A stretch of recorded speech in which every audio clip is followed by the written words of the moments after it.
Hi and welcome to another episode. What we've got here is the PC Engine Core Grafx Mini.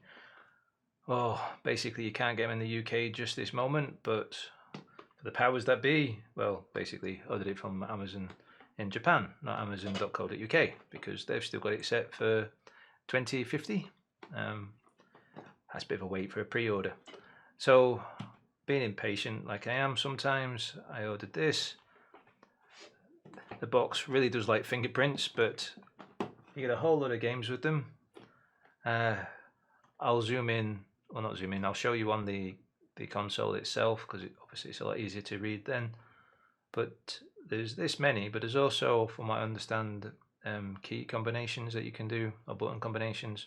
So they end up with a couple of more games, and then I think it's 3 of the games you get like the arcade version, or at least as close as you can get to the arcade version color-wise or something. I know very little about this console apart from what I read before I sent off to buy it, because I like the mini consoles. I know I missed out on the NES version, and I've not got all of them. But for ones that I like the look of, or I like the idea of the games that are on there, I do get those ones. I would like the Neo Geo one, but supposedly the TV output on that's not very good, so I'm not bothered. So let's get into this thing.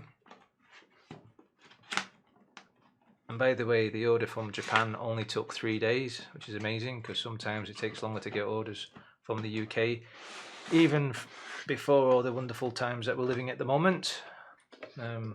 Obviously I'm not complaining about delays or deliveries or anything like that at this current time. I just find it amazing that even in this current time it was possible to get this in 3 days, whereas even before all of this, sometimes orders from Amazon, I mean Amazon Prime, it's getting sent directly from Amazon, could take a week, maybe a month. Anyway, the manual is in many different languages. English, French, let's have a quick look through. German, Italian, and if I remember rightly, the last one is Spanish. So if you read one of those languages or understand one of those languages, you can read that. But basically it's watch out for epilepsy, plug it in, start playing. If you break it, you keep it, sort of thing. Oh, the warranty is better than that, but you know what I mean. It's that sort of guidelines. The gamepad, obviously, the console's hiding in here. You get a power cable. It is a power cable, it's not a data power cable, so don't get confused with that. And there's a HDMI cable hiding away in there. Let's have a look at the gamepad first. Silly me. Let's put that in there. Oh, there seems to be an awful lot of cable there, a lot more than any of the other gamepads from the other minis I've had. So that's nice. I am looking forward to getting the wireless version from 8BitDo, but that's being sold in America by the end of this month. But again, they're not releasing it all over the world at the same time. Again, I'm not complaining because of the situation that we live in at the moment, but I do find it unusual because that's how they were with gamepads before all this. Anyway, I'll take off the tie when I'm ready to play. And then for the gamepad, let's put this over here. There's nothing more interesting in there. Dun dun dun. There we go. Console, nice small little console. PEGI 12. I guess. No, that's still a Western thing, isn't it? European way of doing things. Pretend expansion bus. It does say across here AC adapter, because that's where it would be on the original console, and then the AV out would have been on this side. If I understand, the real console, the original console, is only about that much bigger. So in the realms of mini compared to, so it was a small console anyway. The thing that about PC Engine though was that it was actually an 8-bit CPU, 16-bit color chip, enhancer chip, and then a 16-bit video out chip. and they tried to play on the 16-bit of that rather than the 16-bit of the CPU. We know other companies have enhanced the truth, let's put it that way, of how many bits things were, but just having two 16 bits side by side does not make it a 32-bit console. But anyway, not by the way of understanding of many people. But in case you have one of the other minis, let's have a look of how big it is or how little it is compared to that. So this is quite nice on the sizes of things, because obviously it is mini. It's not going to take up a lot of table space or desk space, or shove it underneath your telly even in the bedroom. And for the people that don't live around these parts, telly is television, but I'm sure you guessed that. The SNES Mini, yeah, it's about that size.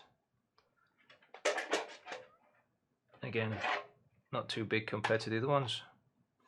So let's slide that out of the way.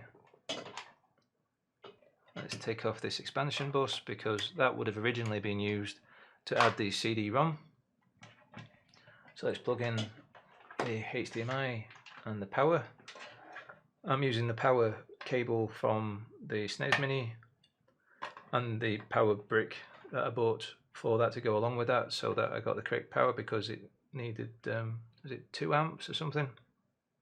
Basically 1 amp is not enough to get this thing going. You need, just get yourself a 2 amp USB plug so that you can get it going. And for future proofing, I would recommend that you get a data power cable, because that's pretty much what all the consoles need if you're going to be enhancing them. We'll leave it as that for now. I know someone's already made it possible that you can enhance this, but it's not been publicly released yet. I'm looking forward to getting my hands on that so that I can enhance this. Let's take off this tie and get the gamepad in. As I said, an awful lot of cable. Just keeps coming and coming and coming and coming and coming.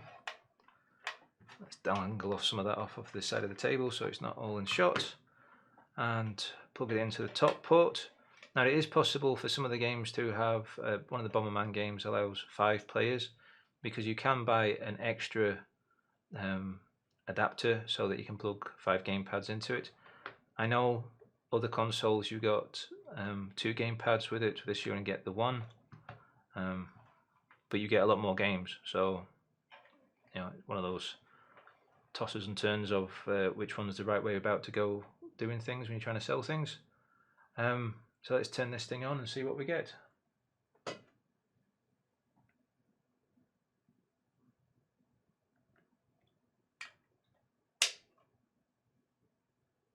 So I've turned it on. It does take a little bit to actually boot up. It's not like some of the other consoles where it's just instantly turning on. This does take a little while. Let's get rid of the bottom right there so you can see more of the shot.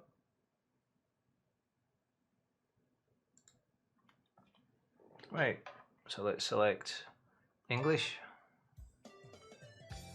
and then we start off with Alien Crush.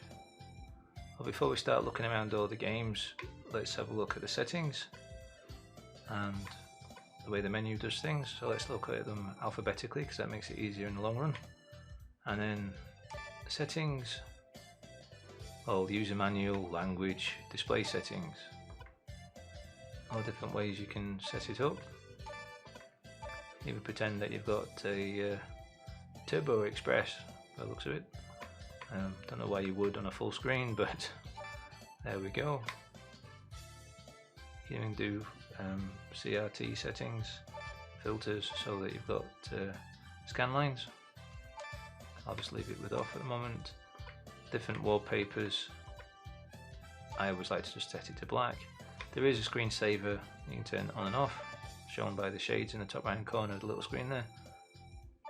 I prefer to leave that on, just in case I go off and do something and forget that I've left the TV on with it on.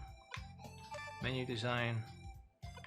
Well, you can decide if you want it to look like it's a PC Engine with more of a white creamy colour, or the PC Engine Core Grafx, which is more of a grey colour. Well, since that's what I've got here, I'll leave it with that. Oh, wait a minute, what's that there? The Run PC Engine Kun. You can turn off the little man that wanders around, which looks like a PC engine. I'll leave that off. I don't need him wandering around. And there's credits and the factory restore. Basically, you keep tapping away, so it's making doubly sure that you don't want to do it. The truth is, why would you once you've turned it on? So let's look at the games that we've got here then. We've got Alien Crush, Blazing Lasers, Bomberman, and so on and so forth. I'll just let you read them. I'm not even going to try to pronounce the Japanese because I know I can't, and I don't want to look even more silly than I already do. So if you can say them, then maybe send in the comments on how to say them phonetically and get my tongue around them.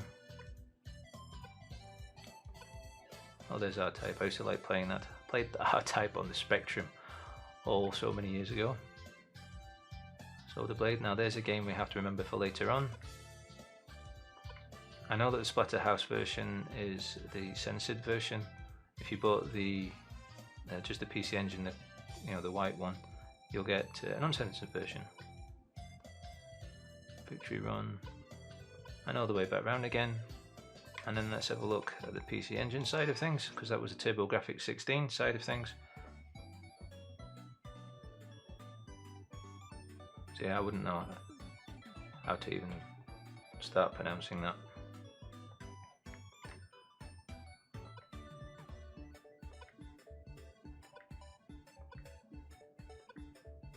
I know some of the games, even though they've got an English title, they're actually in Japanese, the game itself.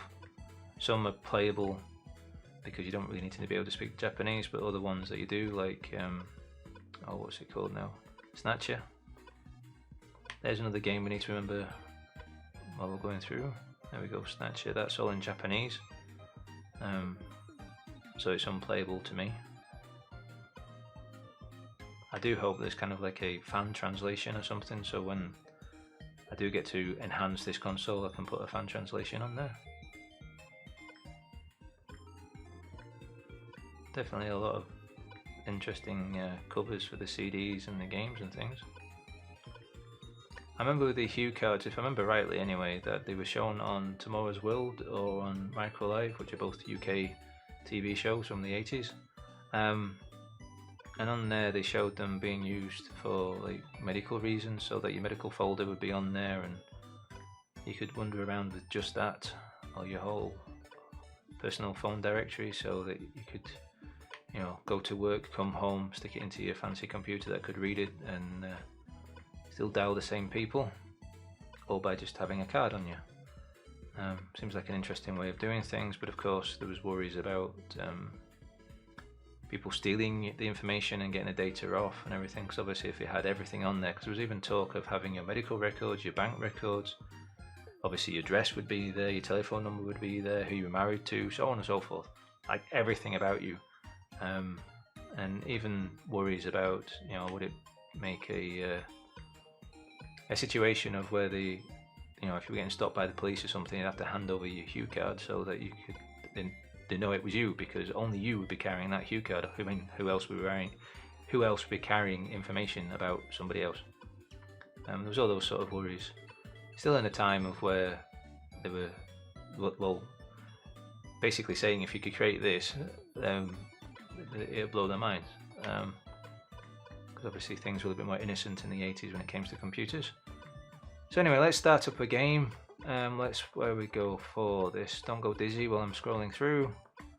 Now, Salamander. Now, if we press run, we end up with Salamander, which is a type of a R-type game. And it all starts and looks fine and everything like that.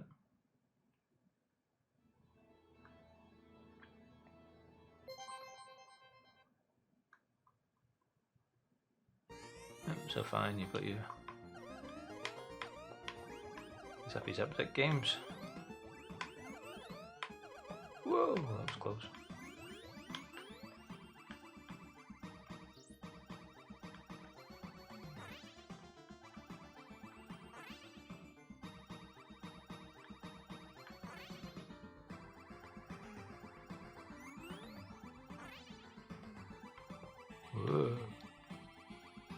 Out of the way.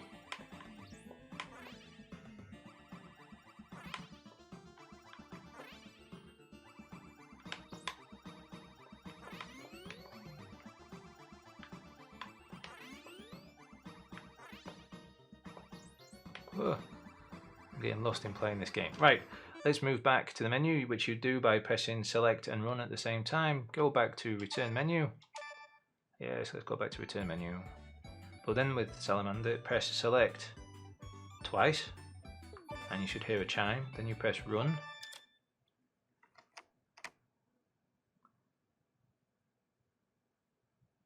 If I've done things correctly, I should end up with a whole different game.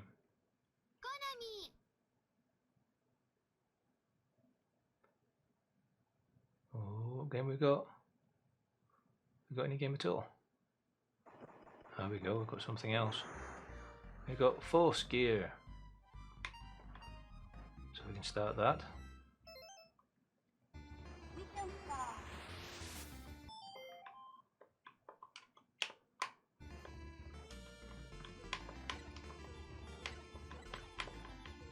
So a lot of zap again.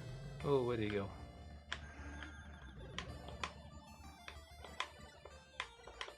So we've got all that, and then we come away from there, and then we go here again. So we press select 3 times this time. So we press 1, 2, 3, and it should chime twice because you've gone through doing it twice and then 3 times, and then press run.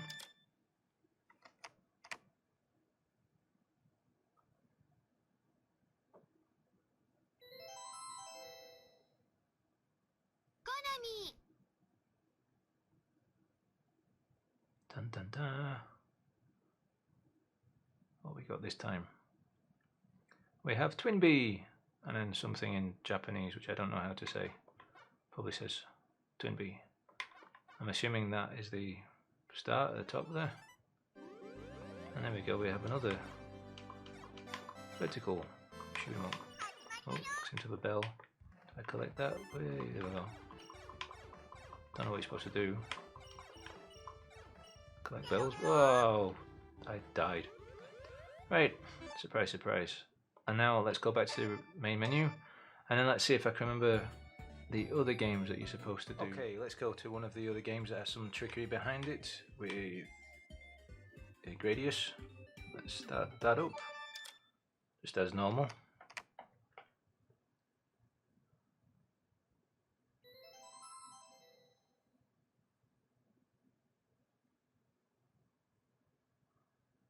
I'll just let it start up. So the title bar there is a sort of a purpley bluish sort of thing. You wait a little moment and then it gives you this, and it gives you the zap zap, and the big rock face things are in the top right. The specify button to come away from there. Oh sorry, press run to come away from there. And let's press run again to actually start the game. Just so we can see the in-game graphics and colours and things. So it looks like that. Let's see how far. Whoa, got them.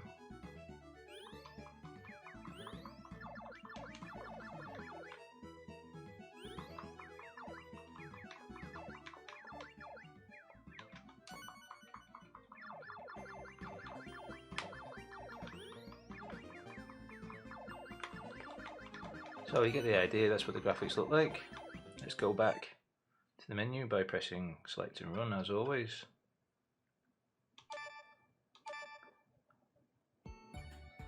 And this time though, if we hold down select and run, it'll start the game up again. But this time you get this, and the whole idea is that it looks a lot more like the arcade version of this. So we press run again, and see now it's more of a purpley pinky, not purple, sorry, a bit of a pink magenta colours, some browns in there. And then this bit though doesn't have any animation to it, but the rock face is down at the bottom right. The big green ship is a different colour of green, so it's a bit different. So let's press run to come away from that, and then press run again to actually play the game.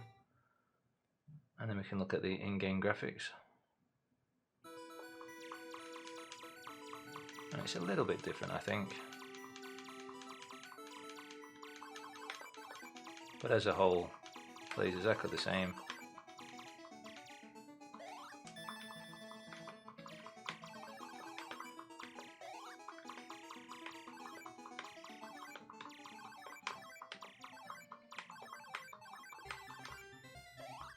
Let me get a missile going. Whoa, missed them. Bang, there we go, dead. Right, so let's move on to the next one. Okay, this game, Ninja Gaiden, or however you pronounce it, please don't shout at me for saying things wrong. You start it as normal.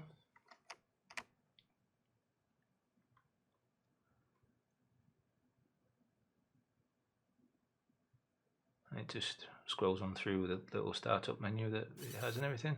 But there it is in Japanese, and it says push run, sorry. But if you press the 1 and 2 buttons down at the same time and then press select, oh, missed it because it went to the demo bit. Press 1 and 2 together and then press select. It'll let you bounce on through Japanese, English and Chinese. And it's gone off to the menu system again. But this time it's in English, so you push run again.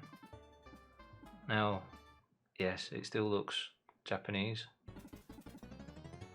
but then the game's in English.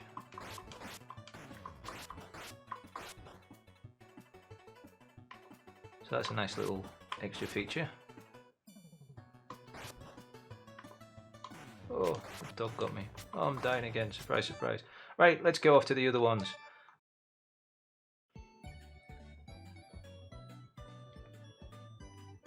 This, though, we need to go back to the TurboGrafx.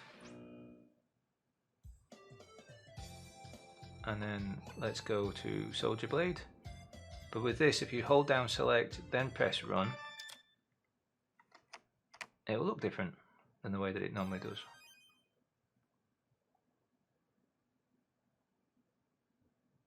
The colours are different. This is supposedly more towards arcade, or was it with this one? I think it was because they did it at shows or something, and so they could give you a time trial, because obviously you got to do this in 2 minutes now, whereas in a normal game you just got to get through. So that's one thing that's a little bit different. Again, let's go back to the main menu. I know I'm rattling on through pretty quick, but trying to show you lots of different things that we can do. One of the interesting things I've found by pressing select and run on different games, I've not tried them all yet, but just to see what would happen. So we'll do it on Snatcher, even though I can't understand it because it's in Japanese. Keep holding it down, select and run, and then you get this, and then you press 2 to go back, and then you press select. There's just a moment, and then complains about something, which I'm assuming it's complaining that it's not got the CD in. So if someone can read that and let me know what it actually says, that'd be interesting. And then let's have a look at some of the other CD games that do the same sort of thing.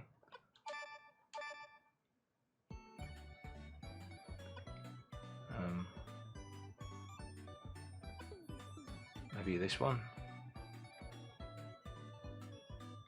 So holding down select and run.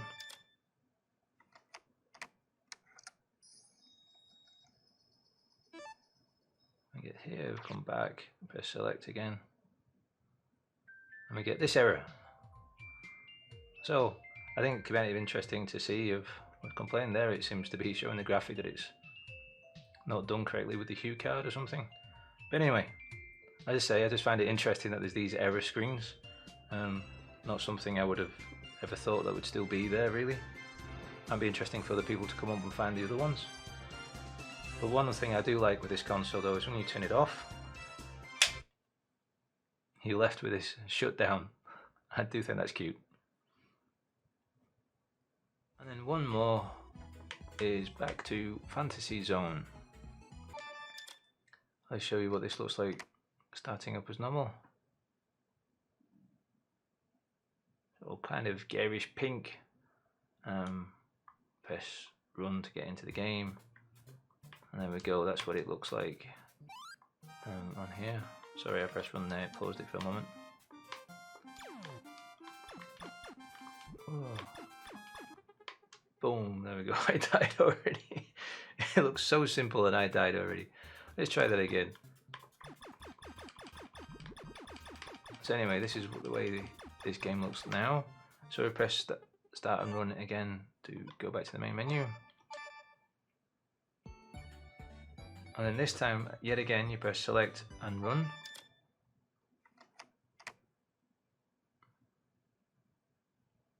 See, it's a bit coloured in now. It's got more of a rainbow effect across the wording there. So press run again to start going, and then the colours are different yet again in the gameplay. So it's up to you if you want to change the colours. I think this is because this is what would it look more like in the arcade or something. I'm not 100% sure. I'm just going by what other people have said because I have no idea. Because quite frankly, I've never heard of these games before. But it plays just the same, but the colours are different and less garish. So let me go back to the beginning. I know I zoom through a bit, and then also maybe, you know, watching bit by bit as I go through, but that gives you an idea to get going if you do decide to pre-order one or import one. I hope it gives you some interest, but as always, happy gaming.